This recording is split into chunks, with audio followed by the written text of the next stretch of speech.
नमस्कार, उर्मिला यादव हिंदी क्लासेज में आपका स्वागत है। आज का विषय है ऋतुकाल। जैसा कि आपको पता है, ऋतुकाल से वस्तुनिष्ठ प्रश्नों की श्रृंखला चल रही है। उसी कड़ी में ये 5वां भाग है। 4 भाग हो चुके हैं। पहले भाग का लिंक आपको इस वीडियो के डिस्क्रिप्शन बॉक्स में मिल जाएगा। आप किसी भी वीडियो के डिस्क्रिप्शन बॉक्स में पहले के वीडियो के लिंक को प्राप्त कर सकते हैं। देखिए, ऋतुकाल से संबंधित बहुत ज़्यादा संख्या में वस्तुनिष्ठ प्रश्न हैं। आगे भी इसी तरह आते रहेंगे, तब तक आप बने रहिए। बहुत ही महत्वपूर्ण है, आपको पता है। साथ ही यदि आप इस प्रश्नों को लिखित रूप में चाहते हैं, हार्ड कॉपी चाहते हैं, तो इसके लिए आप पुस्तक ले सकते हैं। पुस्तक का नाम है हिंदी साहित्य वस्तुनिष्ठ प्रश्नोत्तर, लेखिका उर्मिला।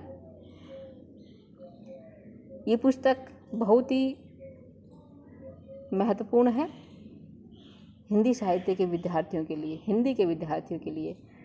साहित्य से संबंधित हर प्रकार की जानकारी इस पुस्तक में उपलब्ध है।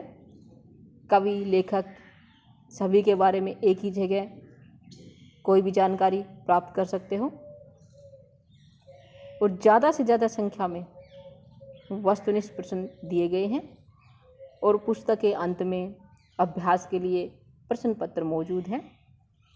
उनके जरिए आप अपनी तैयारी के विषय में पता कर सकते हैं कि आप कितना पढ़ चुके हैं, कितना आपका तैयार हो गया है। पुस्तक को प्राप्त करने के लिए आप संपर्क कर सकते हैं 9873930334। इस नंबर पे आप कॉल कर सकते हैं, व्हाट्सएप कर सकते हैं। और ज़्यादा जानकारी पुस्तक के बारे में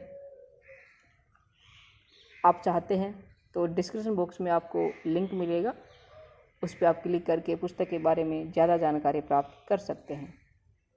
चलिए अब शुरू करते हैं। मैं चाहूँगी कि आप इस वीडियो को अंत तक अवश्य देखें, ताकि कोई प्रश्न छूट नहीं जाए। हो सकता है आप जिस प्रश्न को ना देखो और वही प्रश्न आपकी परीक्षा में आ जाए, अतः वीडियो को अंत तक अवश्य देखिए। प्रश्नों की बिल्कुल सही जानकारी दी जाएगी और साथ ही विस्तृत वर्णन भी किया जा सकता है, उसको आप नोट कर सकते हैं।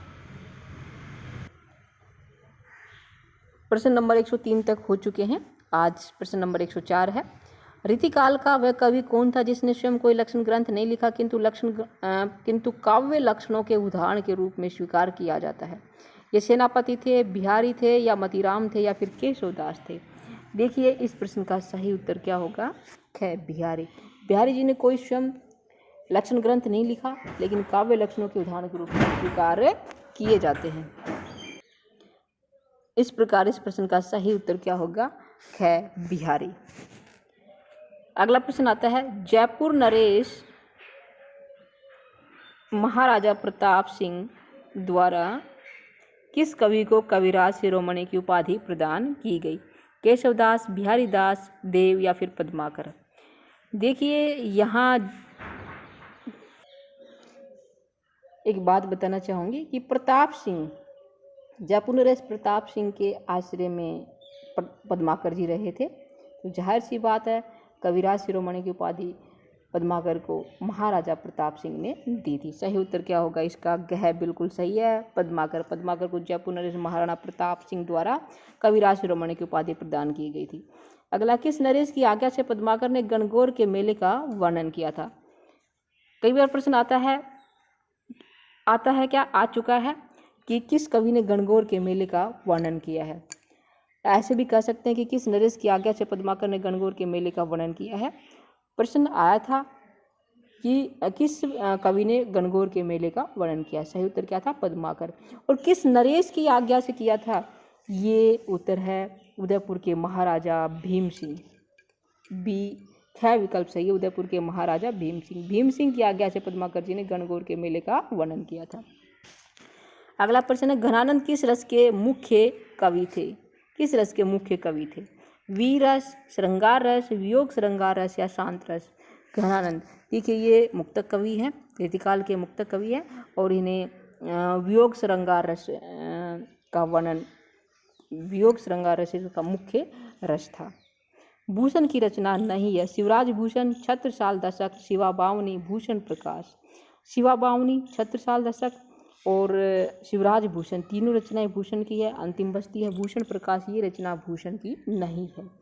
अगला प्रश्न आता है, गणानंद की कृति नहीं है, कौन सी नहीं है? कोकसार, रसकेली वली, इश्कलता, सुजान रसकान। देखिए गणानंद की रचना देखनी है, कोकसार भी है उनकी, रसकेली वली भी है, इश्कलता भी है, सुजान रसखान नहीं है। सही उत्तर क्या होगा? घ सुजान रसखान। अगला प्रश्न है, नेन नचाए कहीं मुस्काए, लला फिरी आयो खेलन होरी। ये काव्य पंक्तियां किसकी हैं? पद्माकर, रहीम, बिहारी, भूषण। ये काव्य पंक्तियां हैं पद्माकर की। किसकी हैं? पद्माकर की। परीक्षा में ये प्रश्न इस तरह से आया था कि किस कवि ने फाग अर्थात तो होली का वर्णन किया है अपने काव्य में? तो सही उत्तर क्या है? पद्माकर। यहाँ भी खेलन होरी, फिर ही आयो खेलन होरी, होरी यानी कि होली खेलना आया है, तो ये क्या है? पद्माकर की पंक्तियां हैं ये। अगला प्रश्न आता है, बिहारी सतसई में कितने धोए हैं? सतसई इससे पता चलता है कि जिसमें 700 हो, सतसई 700 का समूह। कितने दोहे हैं ये बताना है, 700 हैं या 713 हैं या 770 हैं या फिर 780। बिहारी सतसई बिहारी जी की रचना है जो गागर में गागर भरने की शक्ति रखती है। इसमें नीति, धर्म, अर्थ, राजनीति, ज्योतिषी, तंत्र मंत्र, श्रृंगार, नायिका भेद, इन सभी से संबंधित दोहे हैं। गागर में सागर भरने की शक्ति रखती है ये रचना, और इसी पुस्तक के बल पर इन्होंने प्रसिद्धि पाई थी। और इसमें 713 दोहे हैं। किसने? 713 दोहे हैं। बोधा कहाँ के दरबार में रहते थे? पन्ना, अवध दरबार, जयपुर नरेश दरबार या ग्वालियर नरेश दरबार। बोधा ये भी रीतिमुक्त कवि है। क्या है? रीतिमुक्त कवि। ये प्रश्न आया कि बोधा कौन से कवि रीतिबद्ध है, रीतिमुक्त है, रीतिसिद्ध है? तो क्या है? रीतिमुक्त कवि है। और ये पन्ना के दरबार में रहते थे। कहाँ के दरबार में रहते थे? पन्ना के दरबार में रहते थे। अगला प्रश्न आता है, बोधा की प्रेमिका का क्या नाम था? सुभान, सुजान, हुसैन या हसीना। बोधा की प्रेमिका का नाम क्या था? सुभान। क्या था? सुभान। अगला प्रश्न आता है,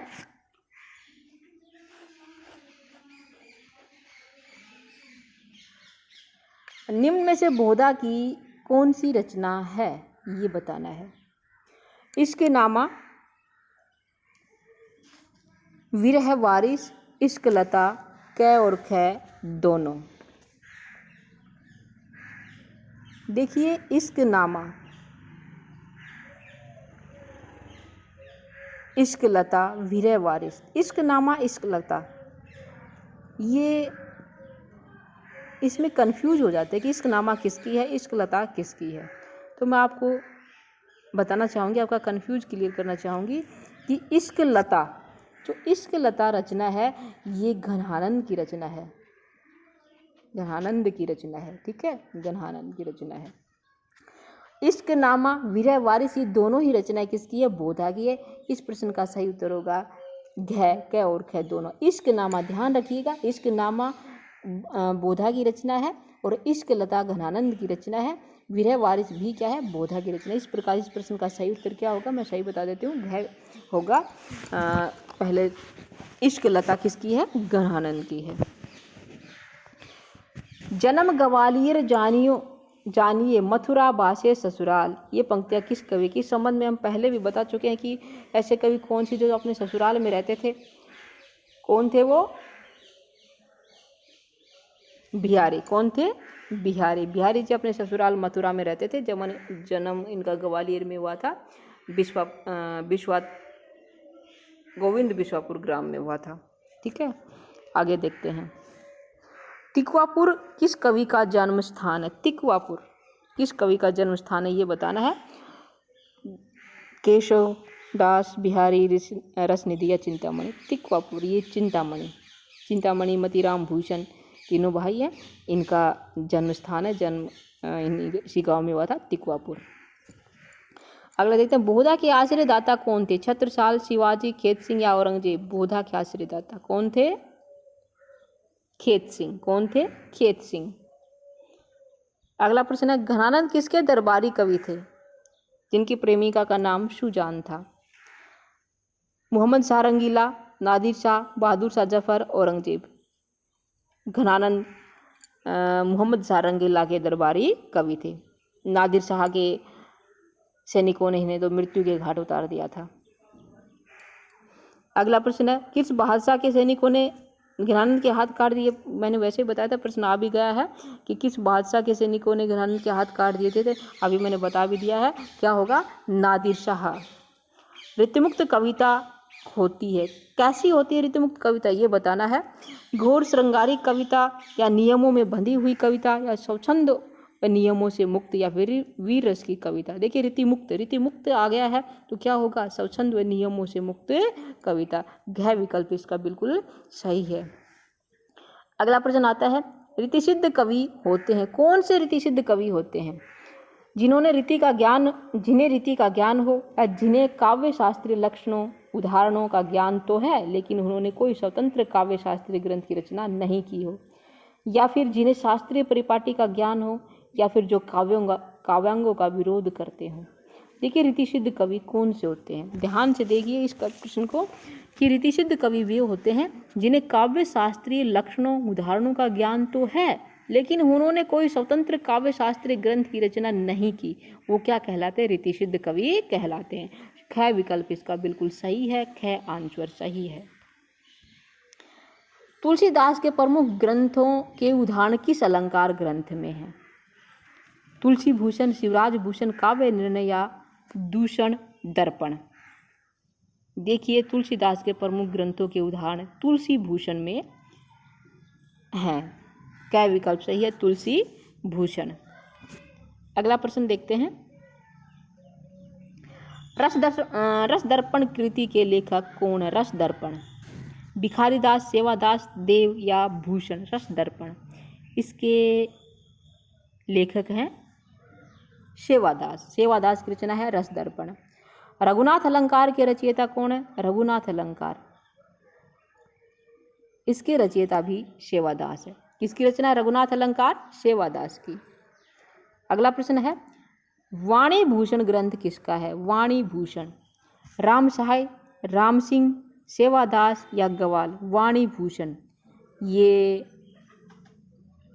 राम सहाय का ग्रंथ है। किसका ग्रंथ है? राम सहाय का। वाणी भूषण का वर्ण्य विषय क्या है? राम सहाय का ग्रंथ है। क्या है इसका वर्ण्य विषय? छंद है, अलंकार है, रीति है, फिर रस है। क्या होगा? अलंकार। अलंकार इसका प्रमुख विषय है वाणी भूषण का, जो राम सहाय द्वारा लिखित है। अगला प्रश्न है, बिहारी सतसई के अनुकरण पर राम सतसई की रचना किसने की? राम सिंह ने की थी, या राम सहाय ने, या राम शाही ने, या फिर रामचंद्र ने। देखिए बिहारी सतसई के अनुकरण पर राम सतसई की रचना राम सहाय ने की थी। किसने की थी? राम सहाय ने। राम सहाय द्वारा लिखित जायसी के अखरावट के ढंग की मोटी सी पुस्तक है। राम सहाय द्वारा लिखित पुस्तक जो जायसी के अखरावट के ढंग पर है और मोटी सी पुस्तक, वो कौन सी है? राम सतसई है, या वाणी भूषण है, या वृत्त तरंगिणी है, या फिर ककहरा है। सही उत्तर इसका क्या है? ककहरा, जो जायसी के अखरावट के ढंग की मोटी सी पुस्तक है। अगला प्रश्न है, रीतिकाल के किस ग्रंथ को सर्वाधिक लोकप्रियता प्राप्त हुई? इसको मैं पहले बता चुकी हूँ। आप बताइए इस प्रश्न का उत्तर, मैं इंतजार कर रही हूँ। जल्दी से कौन सा विकल्प सही है कमेंट बॉक्स में लिख दीजिए। ख सही है, या क है, या ग है, या फिर घ है। जल्दी कीजिए। देखिए घ, बिहारी सतसई। बिहारी जी का ग्रंथ है। उन्होंने एक बहुत ही सर्वाधिक लोकप्रिय पुस्तक रही है ये। रीतिकाल का सबसे चर्चित प्रचलित ग्रंथ है ये। रीतिकाल के किस कवि को साक्षात रस का अवतार माना जाता है? घनानंद, बिहारी, देव, या पद्माकर। रीतिकाल के कवि घनानंद को साक्षात रस का अवतार माना जाता है। क्या विकल्प इसका बिल्कुल सही है। आज की श्रृंखला यही समाप्त होती है। अगली कड़ी में आगे के प्रश्न लेके आएंगे, तब तक आप बने रहिए। वीडियो को अंत तक देखने के लिए आपका धन्यवाद। एक नए विषय के साथ, नए प्रश्नों के साथ फिर मिलेंगे। तब तक के लिए नमस्कार।